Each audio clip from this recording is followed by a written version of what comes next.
biasa jahar bismillah, saya jahar bismillah. Kami biasa tidak jahar bismillah, saya tidak jahar bismillah. Kami selepas salat biasanya zikir jama'i, saya zikir jama'i. Selepas salat kami zikir masing-masing, saya zikir masing-masing. Sesuaikan. Ini semua berbedaan, tidak mungkin bisa disatukan. Jangan harap satu saat NU sama Muhammadiyah jadi satu. Satu pandangan, satu pemahaman. Tidak bisa. Karena itu lawan sunnatullah. Sunnatullah, Allah menciptakan manusia dengan adanya perbedaan. Kenapa tidak bisa disatukan? Karena beda otak.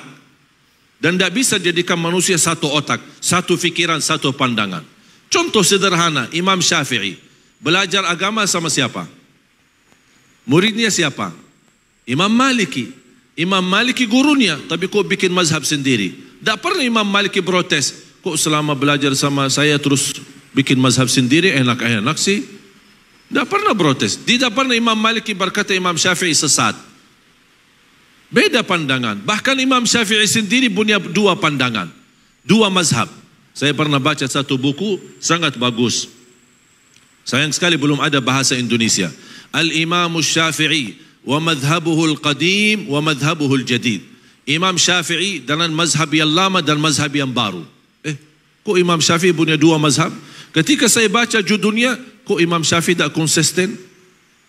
Tapi begitu membaca dalamnya, subhanallah, terlihat kekayaan ilmu Imam Syafi'i yang mampu menyesuaikan. Ketika dia berada di Irak, beda ketika dia berada di Mesir. Beda budaya, beda kebiasaan, beda lingkungan, beda suasana. Makanya dia bisa menyesuaikan dengan ilmunya, cocok di Mesir dan cocok di Irak. Saya yakin kalau Imam Syafi'i masih ada, apalagi datang ke Indonesia, ada mazhab yang ketiga yang cocok dengan selera orang Indonesia.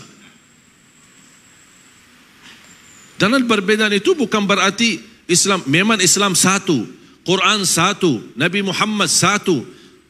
Apakah dasar Imam Maliki membawa agama Quran dan Sunnah? Dasarnya apa Imam Maliki? Quran dan Sunnah. Terus Imam Syafi'i apa dasarnya? Quran baru beda, Sunnah baru beda atau sama?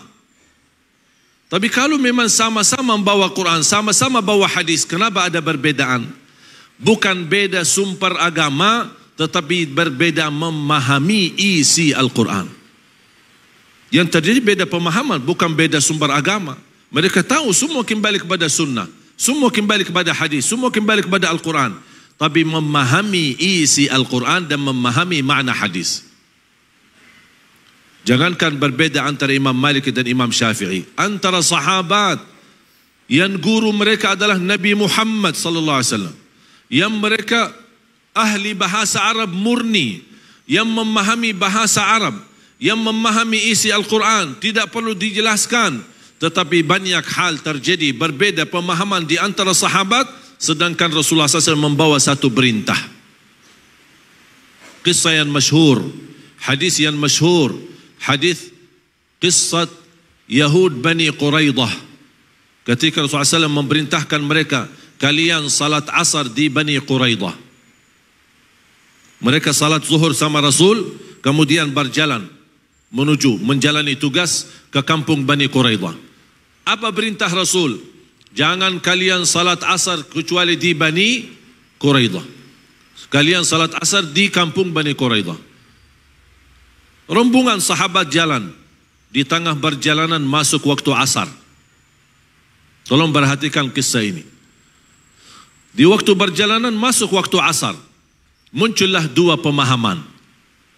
Satu berkata, kami mau salat asar di jalan karena sudah tiba waktunya.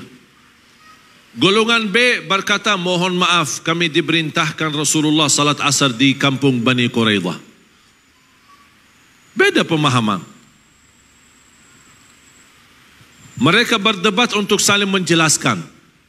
Golongan A yang berkata kami salat di jalan karena kami belajar salat itu lebih afdal di awal waktu. Yang kedua, maksud Rasul salat asar di Bani Quraidah, bercepatlah jalan agar bisa bertemu asar di Bani Quraidah. Ini bagi tafsir, bagi ijtihad.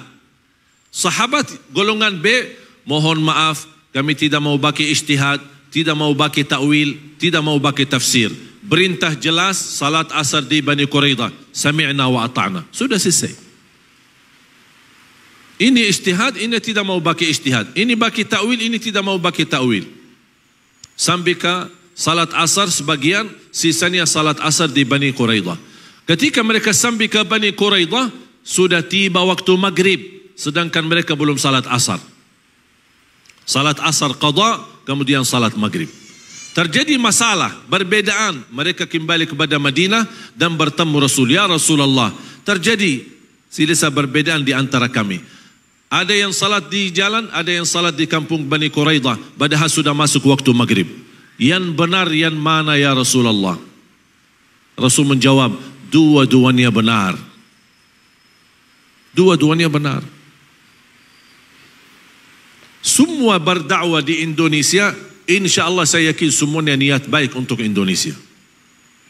Silahkan Bapak Ibu belajar. Siapapun yang datang ke tempat kita, tidak usah tahu latar belakangnya. Tidak usah tahu dia tamat mana.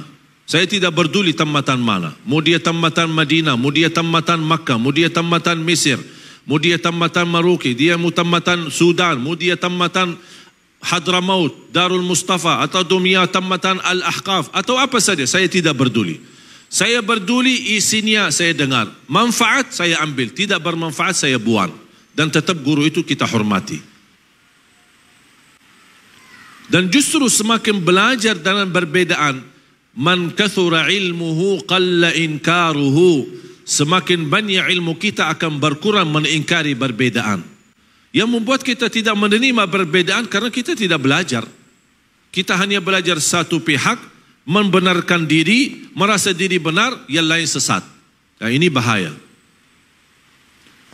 Anda berhak membela pendapatmu, tapi Anda tidak berhak menyiasatkan pendapat orang lain. Hakmu bela pendapatmu, tapi tidak berhak menyiasatkan orang lain. Apalagi masing-masing punya dalil, punya dasar, tetapi beda menartikan atau memahami isinya. Oleh karena itu jamaah sekalian, sangat penting dalam perjuangan kita harus memsatukan visi dan misi kita. Menyatukan umat dan tujuan kita mewujudkan sejuta penghafal Al-Quran. Di antara perjuangan kami acara Hafiz Indonesia. Tahu kan acara Hafiz Indonesia? Suka nonton? Bagus? Nangis? Kehabisan tisu ya? Acara Hafiz Indonesia hanya sebagian dari perjuangan kami. Sayang sekali Bapak Ibu menonton acara Hafiz Indonesia yang sudah jadi. Sudah ditayangkan, sudah matang, sudah direkam. Tetapi banyak tidak tahu apa perjuangan kami sebelum acara Hafiz Indonesia. 4 bulan kami turun ke lapangan, desa-desa, kampung-kampung, sawah-sawah. Menumbuhkan ratusan anak-anak di bawah 10 tahun penghafal Al-Quran. Ada yang hafal juz 30, ada yang hafal 2 juz, ada yang hafal 3 juz, ada yang hafal 10 juz, ada yang hafal 30 juz. Kita bina, kita kumpulkan, kita bina, kita didik, kita latih. Bagaimana kita bisa membawa Quran yang bacaan yang benar, bagaimana bisa mengindahkan suara mereka. Ada doktor umum, ada doktor anak-anak, ada doktor psikologi jiwa, agar bisa menjaga perasaan anak selama dia jauh dari kampungnya, jauh dari kalangan keluarganya. Begitu selesai, dari jumlah yang banyak, bisa 300, 400, bahkan sempat pernah ada sampai 700 anak-anak hafiz dari seluruh Indonesia. Tidak mungkin kita bisa tampilkan semuanya di TV.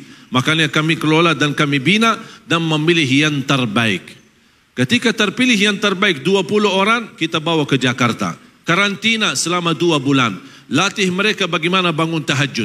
Latih mereka bagaimana bisa azan subuh. Latih mereka bagaimana menjaga kebersihan dan kebersamaan. Saling membangunkan, kerjasama, murajaah bersama. Sampai kita menemukan seorang anak, biar berharinya dia belajar murajaah 7 juz. 1 hari. Padahal usia di bawah 10 tahun. Ketika mereka sudah lulus dan sudah terbina, bahkan ada dari jumlah yang begitu banyak, ada yang sudah hafal 30 juz tapi tidak terpilih masuk ke acara Hafiz Indonesia. Kenapa? Karena terlalu parah bacaannya. Jadi benar-benar kita memilih yang terbaik. Yang sudah tampil di acara Hafiz Indonesia benar-benar sudah maksimal yang terbaik.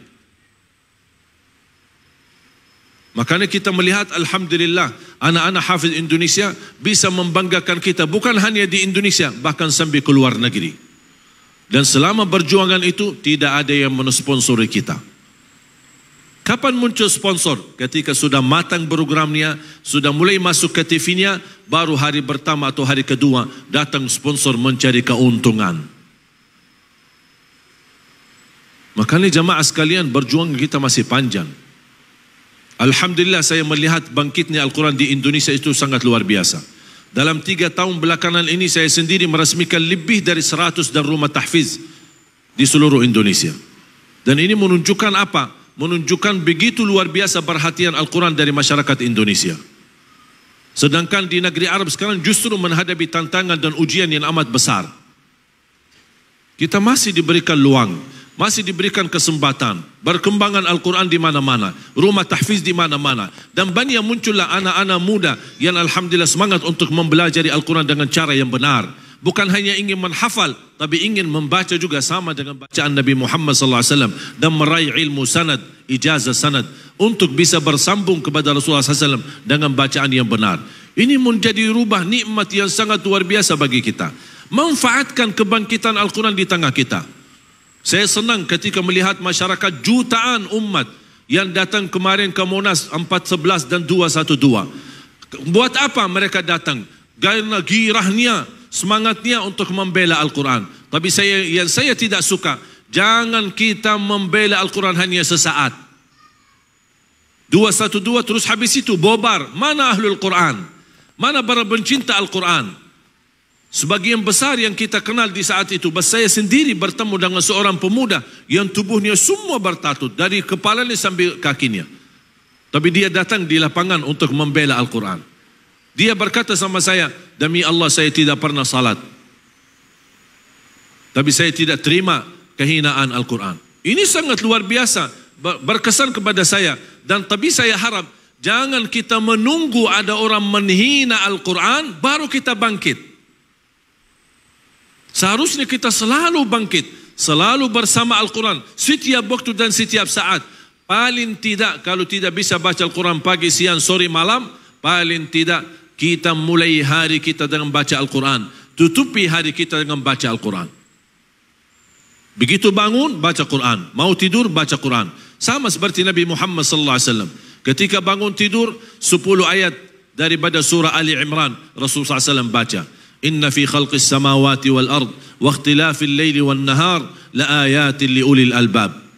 Dibaca 10 ayat terakhir daripada surah Ali Imran. Baru beraktivitas tahajud, salat subuhnya dan seterusnya. Mau tidur malam hari, sebelum tidur membaca suratus Sajadah dan Tabarak al-Mulk.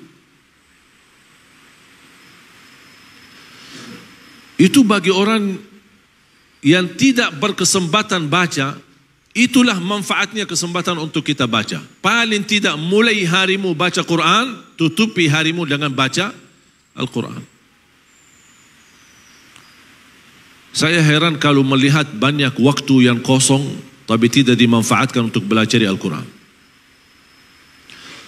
Ketika saya baca kisah Khalid bin Walid saat sakratul maut, beliau menghadapi sakratul maut, dia memegang Al-Quran dan dia menangis. Dan dia berkata, hei Al-Quran, maafkan saya. Karena saya tidak berkesempatan untuk banyak baca. Kenapa Khalid bin Walid tidak berkesempatan banyak baca? Karena dia panglima dan dia sibuk terus menghadapi musuh. Dari zaman Rasulullah SAW sampai dia wafat. Tidak pernah berhenti dari lapangan perang. Dimanapun diletakkan luar biasa. Jadi, apa sebabnya Khalid bin Walid sibuk tidak menjadi penghafal Al-Quran? Karena sibuk jihad. Pertanyaan saya kepada jemaah, sibuknya apa? Membebaskan negara Palestina. Oh, itu sibuk. Barangkali ada tujuan, Masya Allah, untuk melepaskan Palestina dari penjajahan Israel. Itu kesibukannya? Kalau itu kesibukannya, insya Allah uzur.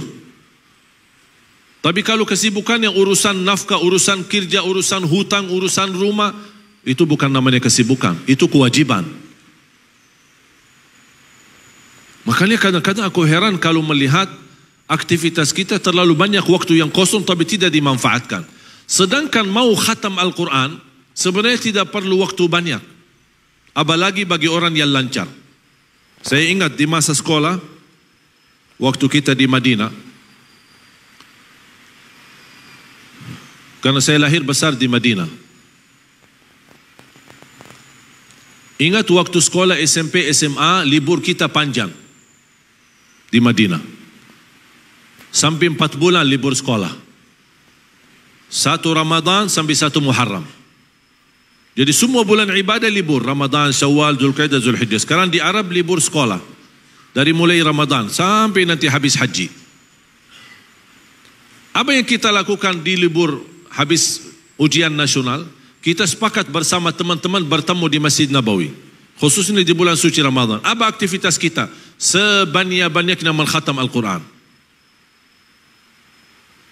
Imam Syafi'i rahimahullah wa radiya'an mengkhatam Al-Quran 60 kali dalam bulan Ramadan. 60 kali Imam Syafi'i. Berarti dalam sehari berapa? 2 kali. Mohon maaf Imam Syafi'i, kita di Indonesia ikuti mazhabnya fikih saja, tidak ikuti yang lain. Kita ingin berlomba-lomba bagaimana bisa mengkhatam Al-Quran sebanyak-banyaknya. Di antaranya, waktu masa itu belum ada HP. Tapi saya ada sebuah alat ini yang bisa menghitungkan waktu. Saya coba bersama ada beberapa teman untuk sebanyak-banyaknya khatam Al-Quran. Saya mengaturkan waktu mulai dari 0 dan saya baca Quran. Dari habis subuh sampai zuhur. Habis pas tiba waktu zuhur, stop. Salat, kemudian lanjut lagi baca. Sampai asar, salat dan lanjut lagi baca. Kira-kira saya butuh berapa waktu, berapa lama untuk khatam 30 juz dalam tilawah. Baca. 10 jam. 10 jam bisa khatam 30 juz. Saya punya teman, Masya Allah lebih hebat. 7 jam 42 menit. Khatam 30 juz.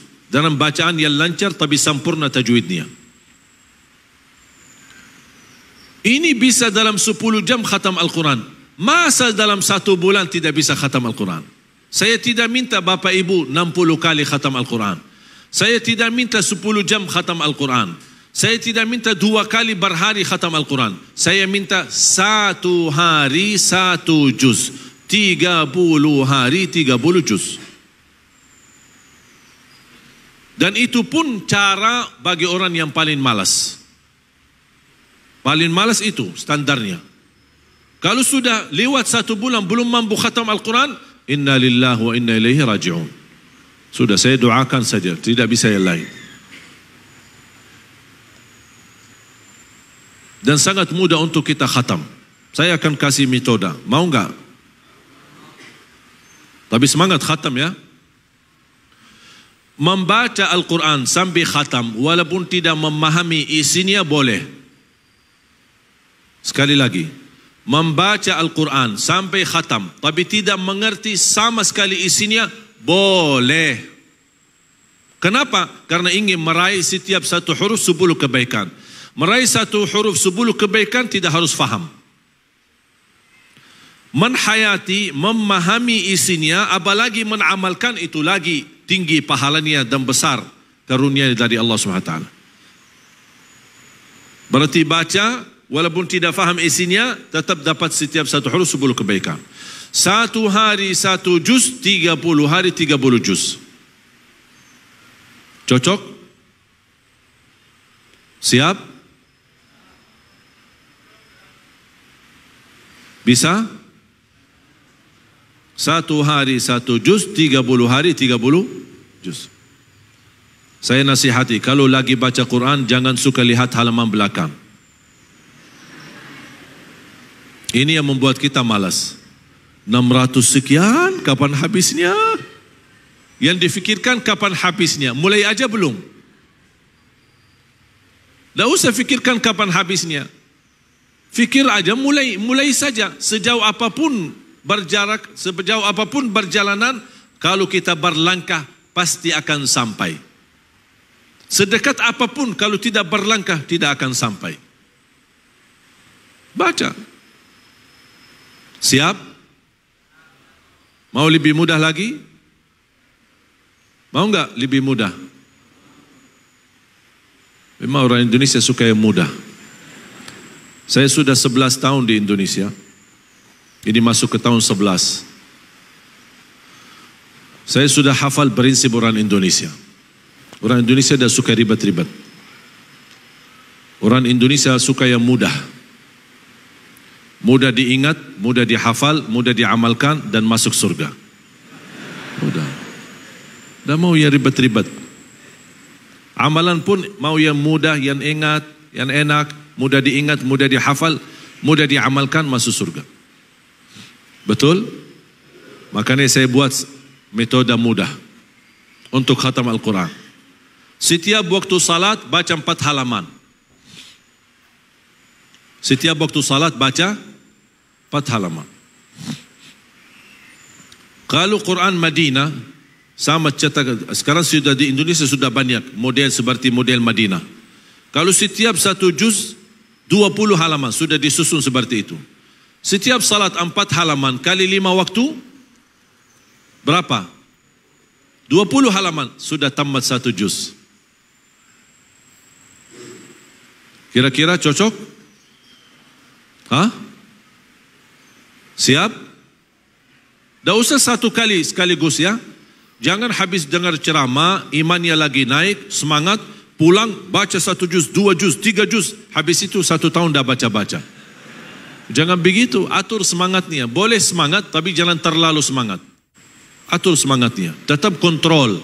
Jangan berlebih-lebihan. Kalau belum terbiasa tetap jaga standar 1 juz, jangan lebih. Jaga standar. Sedikit demi sedikit istiqomah daripada banyak tapi terputus. Mau lebih mudah lagi? Masih mau? Hah? Saya kasih lebih mudah lagi. 2 halaman sebelum salat, 2 halaman habis salat. Gimana? Cocok? 2 halaman, 2 halaman. Tahu nggak 2 halaman apa? 1 kertas. 1 kertas. 1. Bola balik. Sebelum salat, lanjut lagi 2 halaman, 1 kertas, habis salat. Cocok? Siap? Masih mau lebih mudah lagi? Hah? Masih. Ini cara yang terakhir, 2 halaman sebelum salat, 2 halaman sesudah salat. Itu cara yang termudah bagi orang yang paling malas. Sayang sekali kalau sudah itu pun tidak bisa. Ya Allah, masalah. Mohon maaf jemaah sekalian, memperhatikan Al-Quran butuh tekad yang tinggi. Harus memiliki gairah dan jiwa yang semangat. Wallahi manfaatnya banyak untuk kita kalau kita dekat sama Al-Quran. Dan kenikmatannya sangat luar biasa. Saya selalu berkeinginan, ya Allah kalau bisa dan boleh ada lebih waktu daripada 24 jam. Karena saya merasa tidak cukup 24 jam untuk dengan aktivitas. Apalagi kalau sudah masuk program safari dakwah. Dari Ramadan sampai Idul Adha. Tahun kemarin di daerah Timur, Sulawesi, Palu dan juga Papua. Tahun ini kami memilih Jawa Tengah dan Jawa Timur. Dari Ramadan sampai insyaAllah Idul Adha. Waktu begitu padat. Kadang-kadang 1 hari 4 kegiatan. Kadang-kadang bisa 5 kegiatan, 5 acara. Dari subuh sampai malam. Kapan saya baca Quran? Pulang ke hotel sudah capek. Langsung istirahat. Tahajud pun tidak berkesempatan. Langsung saya witir kemudian tidur. Bangun subuh, aktivitas lagi. Kapan saya bisa baca Al-Quran? Hanya kesempatan 1 di jalan. Makanya saya suka kalau jaraknya jauh. Berjalanan 1,5 jam, 1 jam, 2 jam. Apalagi macet. Alhamdulillah macet. Biar bisa baca Quran. Makanya saya tidak pindah dari Jakarta. Saya suka. Karena satu jalan menuju jadual ke jadual itu 3 jam, kadang-kadang bisa 4 jam, apalagi dari Jakarta ujung ke ujung. Alhamdulillah 3 jam, 4 jam bisa khatam 6 juz, 7 juz, 8 juz. Alhamdulillah nikmat. Makanya saya doa, ya Allah mudah-mudahan seluruh Jakarta macet. Karena ini bagi saya itu luang saya, tidak ada lagi. Tidak ada lagi. Saya tidak punya uzur sama Allah. Mau bilang apa? Mau bilang apa sama Allah kalau sudah lewat 1 hari belum baca Quran, belum khatam Al-Quran? Saya apa uzur saya? Ya Allah maaf saya sibuk dakwah, itu bukan uzur. Selama kita masih bisa menyesuaikan waktu di jalan, saya selalu mendorong jamaah, bacalah di jalan.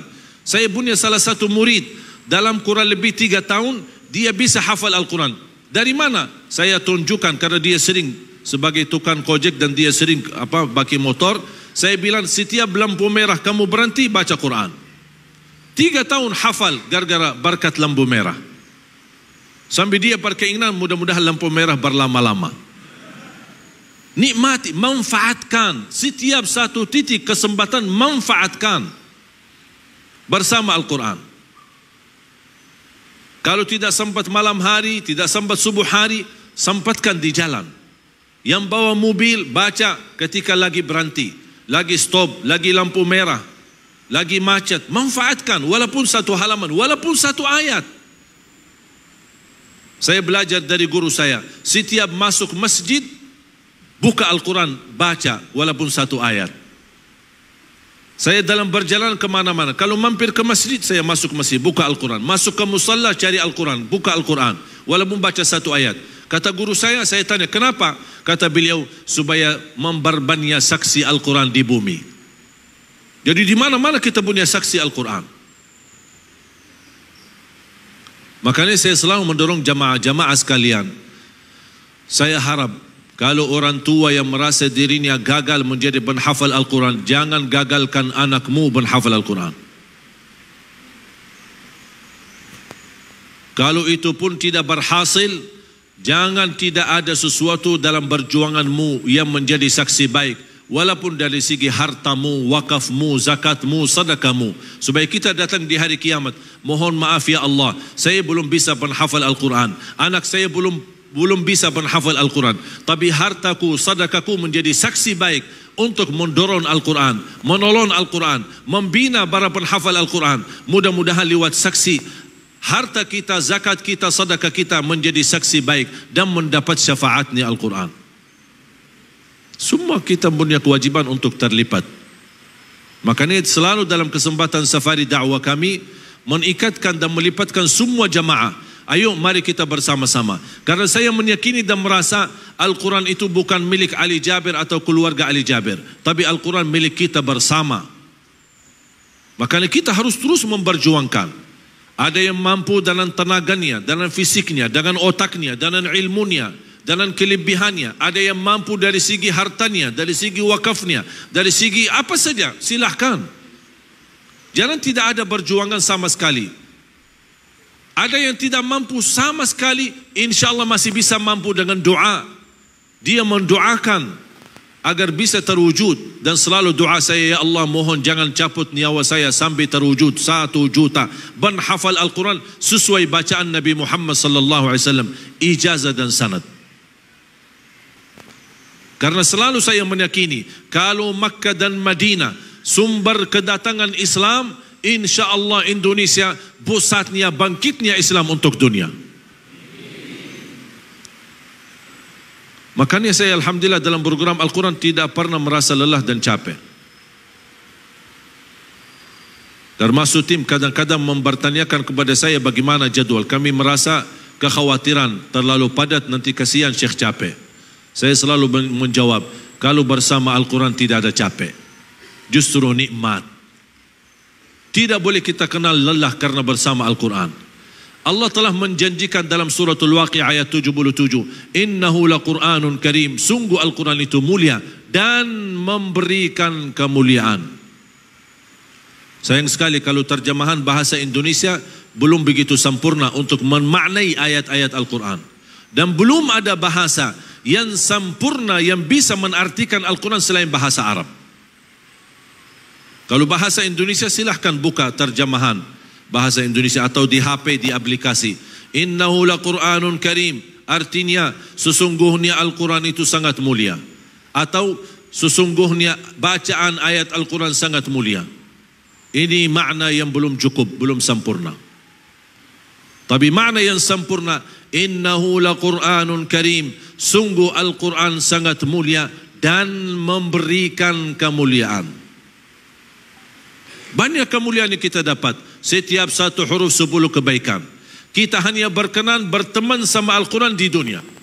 Berteman, tahu enggak berteman? Teman akrab, teman dekat, teman sejati. Jadikan Al-Quran temanku. Apa tugas kita? Hanya berteman sama Al-Quran di dunia. Cuba apa yang akan dibalas oleh Al-Quran. Akan Al-Quran berkenan temani kita di dunia. Akan Al-Quran temani kita saat sakratul maut. Akan Al-Quran temani kita saat kita di dalam kuburan menghadapi mungkar nakir. Al-Quran akan temani kita saat dibangkit oleh Allah hari kiamat. Al-Quran akan temani kita saat kita dihisab. Al-Quran akan temani kita saat kita jalan di atas sirat menuju surga. Apakah begitu menuju surga Al-Quran melepas? Tidak. Al-Quran akan temani kita sampai masuk surga. Apakah begitu masuk surga sudah Al-Quran meninggalkan kita? Tidak. Bahkan Al-Quran temani kita sampai naik ke darjah tertinggi di surga Allah. Qala Rasulullah sallallahu alaihi wasallam, yuqalu liqari'il Quran, iqra warqa warattil kama kunta turattilu fid dunya fa inna manzilataka 'inda akhir ayatin taqra'uha. Qala Rasulullah sallallahu alaihi wasallam, Rasul bersabda, nanti di hari kiamat di dalam surga, para membaca Al-Quran, Allah perintahkan mereka, bacalah, naik posisimu, bacalah dan tertil sebagaimana kamu tertil di dunia dan naik derajatmu di dalam surga sampai meraih derajat yang tertinggi di dalam surga. Qalat Aisyah radhiyallahu anha, kata Siti Aisyah radhiyallahu anha diriwayatkan Imam Muslim, jumlah tingkatan-tingkatan di dalam surga Allah sesuai jumlah ayat Al-Quran. Oleh karena itu tidak ada di dalam surga Allah yang lebih tinggi daripada Ahlul Quran. Coba bayangkan, ini salah satu kemuliaan. Kita hanya berkenan teman sama Al-Quran di dunia. Coba bagaimana Al-Quran akan temani kita sampai insya-Allah ke Firdaus al-A'la, darajat yang tertinggi di dalam surga Allah Subhanahu wa taala bersama Nabi Muhammad sallallahu alaihi wasallam. Makanya Rasul menajarkan, idza sa'altumullahal jannah fas'aluhul firdausal a'la. Kalau memohon kepada Allah surga, jangan minta surga biasa saja. Tapi Rasul menajarkan selalu memiliki jiwa semangat, mengharap yang tertinggi bukan yang biasa. Sambil Rasul menajarkan kalau memohon surga, mintalah firdausal a'la. Apa itu ya Rasulullah firdausal a'la? Darajat yang tertinggi di dalam surga Allah. Jangan ada orang berdoa, ya Allah saya masuk surga walaupun dekat pintu dah apa-apa. Kok doanya begitu sih? Yang lebih parah, saya pernah mendengar seorang berdoa, ya Allah kalau saya masuk surga, alhamdulillah, jazakallah, ya Allah saya doa, alhamdulillah bisa menjadi mulia di dalam surga. Tapi ya Allah kalau ditakdirkan masuk neraka, dah apa-apa, saya ikhlas. Doanya macam itu kok. Sama ada seorang sahabat pernah berdoa di hadapan Rasulullah SAW, Allahumma ghafirli in syi'it. Ya Allah ampunilah kalau dihendaki. Artinya kalau bahasa awamnya, kalau tidak mau ya Allah tidak apa-apa. Ya Allah ampuni, kalau mau tidak mau tidak apa-apa. Kok doanya begitu? Rasul marah. Rasul marah. Langsung lugur dia. Kalau berdoa, azamlah doa dalam doamu. Allahumma ghafirli. Bukan Allahumma ghafirli kalau mau, kalau tidak mau tidak apa-apa. Kata berazam, kita tidak bisa maksa Allah untuk menijabah, tetapi Allah senang sungguh-sungguh dalam doa kita. Ya Allah, mohon ampunilah segala dosaku. Ya Allah, jadikan aku ahli surga. Ya Allah, saya tidak mau jadi ahli neraka. Saya tidak ridha jadi ahli neraka. Doa, minta sama Allah. Rabbana atina fid dunya hasanah wa fil akhirati hasanah wa qina azaban nar. Belum lagi kemuliaan kita meraih dari Al-Quran. Anak-anak kita penghafal Al-Quran akan mendapatkan, menghadiahkan 2 mahkota untuk kedua orang tuanya. Belum lagi syafaat Al-Quran. Banyak luar biasa manfaat daripada Al-Quran.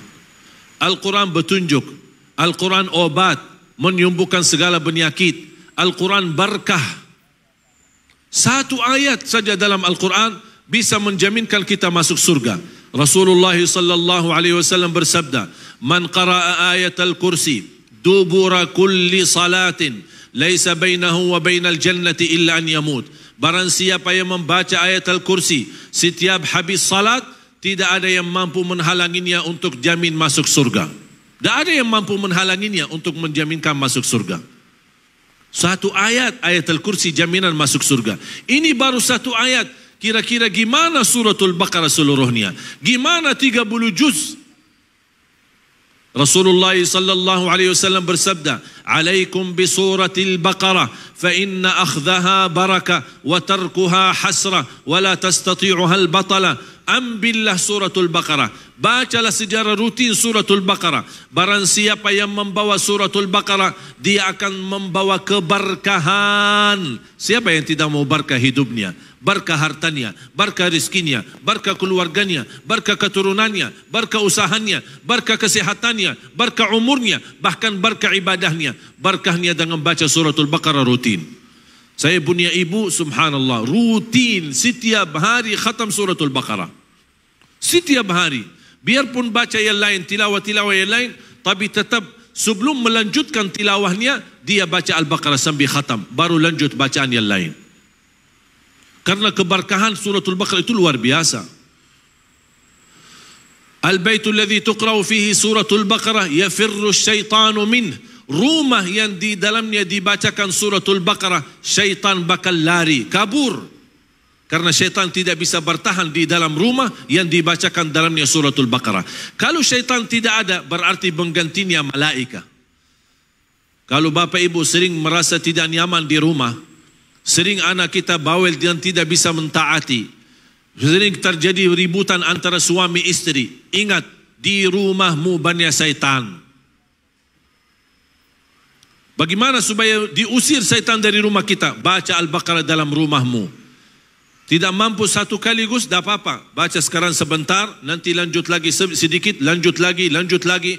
Sudah selesai satu hari, belum bisa khatam, tidak apa-apa. Besok lanjut lagi, lusa lanjut lagi, sampai khatam. Begitu khatam, ulang lagi. Dan seterusnya menjadi aktivitas dan rutin. Supaya rumah kita berkah. Diganti oleh Allah dengan malaika. Rumah kita adem, rumah kita sakinah mawaddah rahmah. Keberkahannya sangat luar biasa. Faham Bapak Ibu? Kira-kira bisa? InsyaAllah siap untuk bersama-sama memperjuangkan Al-Quran, bersama-sama menjadi ahlul Quran, bersama-sama insyaAllah menjadi penhafal Al-Quran sesuai kemampuan. Semangat, selalu niat. Mulai segala amal itu dengan niat. Niat, azam, tawakal. Niat, azam, tawakal. Pasti akan selalu disertai pertolongan Allah subhanahu wa ta'ala. Tunjukkan yang terbaik. Jadikan Al-Quran membawa syafaat untuk kita. Agar mudah-mudahan, insyaAllah sedekah kita, perjuangan kita menjadi saksi baik. Sedekah jariah yang tidak terputus pahalanya sampai hari kiamat.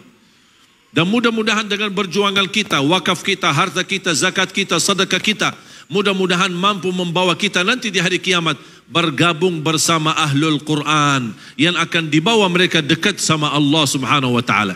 Karena ahlul Quran orang-orang yang terdekat kepada Allah. Saya doakan semoga yang hadir semua diberikan karunia Allah dan kemuliaan menjadi ahlul Quran, para pencinta Al-Quran, para penhafal Al-Quran, ahli tilawatul Quran, dan juga berakhlak-akhlakul Quran dan membawa syafaatnya Al-Quran. Ya Allah, ya Arhamar Rahimin, atas izinmu kami bersama-sama kumpul di masjid ini. Berilah kepada kami kemuliaan sama-sama bertemu kembali di dalam surgamu ya Allah, bersama Nabi Muhammad sallallahu alaihi wasallam. Ya Allah, ya Arhamar Rahimin, karunialah kepada kami anak dan keturunan penhafal Al-Quran, anak dan cucu penhafal Al-Quran, anak dan cucu yang mampu menjaga nama baik keluarga, anak dan cucu yang membanggakan kami di hadapanmu hari kiamat, برحمتك يا أرحم الراحمين. اغفر لنا ولوالدينا ولجميع المسلمين والمسلمات والمؤمنين والمؤمنات الأحياء منهم والأموات إنك سميع قريب مجيب الدعوات ويا قاضي الحاجات. ربنا آتنا في الدنيا حسنة وفي الآخرة حسنة وقنا عذاب النار. وصلى الله على سيدنا ونبينا محمد وعلى آله وصحبه وبارك وسلم والحمد لله رب العالمين.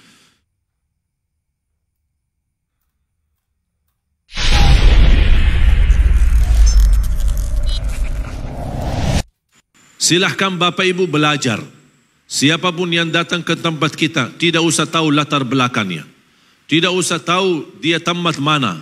Saya tidak peduli tamatan mana. Mau dia tamatan Madinah, mau dia tamatan Makkah, mau dia tamatan Mesir, mau dia tamatan Maroke, dia mau tamatan Sudan, mau dia tamatan Hadramaut, Darul Mustafa, atau dunia tamatan Al-Ahqaf, atau apa saja. Saya tidak peduli. Saya peduli isinya saya dengar. Manfaat saya ambil, tidak bermanfaat saya buang.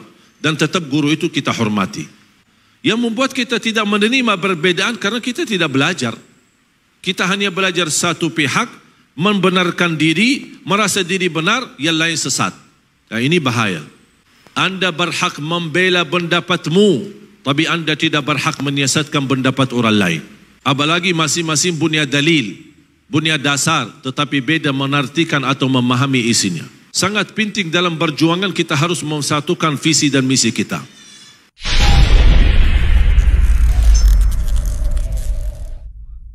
Alhamdulillah kami menjalani safari dakwah dari bulan suci Ramadan. Dan insyaAllah berlanjut sampai hari raya Idul Adha. Tujuan kami apa? Target kami pertama, mengajak umat Islam bersatu. Yang sudah lalu, tidak perlu dipermasalahkan. Ayo kita membangun Indonesia bersama, menjaga NKRI kita, menjaga kebersatuan kita, menjaga kebersamaan kita. Ada perbedaan, ada. Apa yang saya sampaikan tidak semua bisa terima. Boleh, itu hakmu. Beda pandangan, beda pikiran, beda otak. Saya tidak bisa maksa untuk menerima apa yang saya sampaikan. Tetapi tetap kita saling menghormati walaupun ada perbedaan di antara